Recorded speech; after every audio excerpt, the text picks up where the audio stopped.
নমস্কার বন্ধুরা, দেখেন আজকে আবার একটা জিনিস নিয়ে চলে যাচ্ছি ভিডিওতে।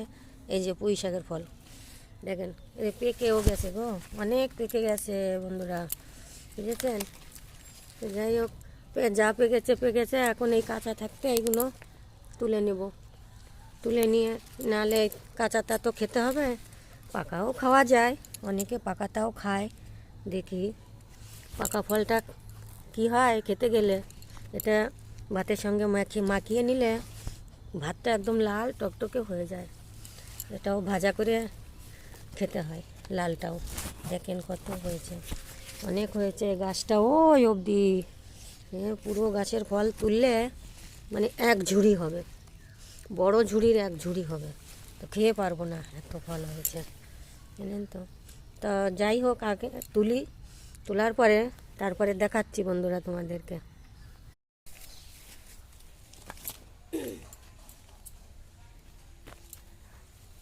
এই দেখেন বন্ধুরা, আমি এই যে তুলে নিয়েছি, এক ঝুড়ি তুললাম। এখন আর সব কটা তুলিনি, কিছু রয়ে গেছে, কিছু বলতে কি অনেকটাই রয়ে গেছে, কারণ আমি সব তুলিনি। এত তুললে খেয়ে পারবো না। যাই হোক, আজকের মতন এই পর্যন্ত, দেখা হবে আবার পরের ভিডিওয়ে। বাই।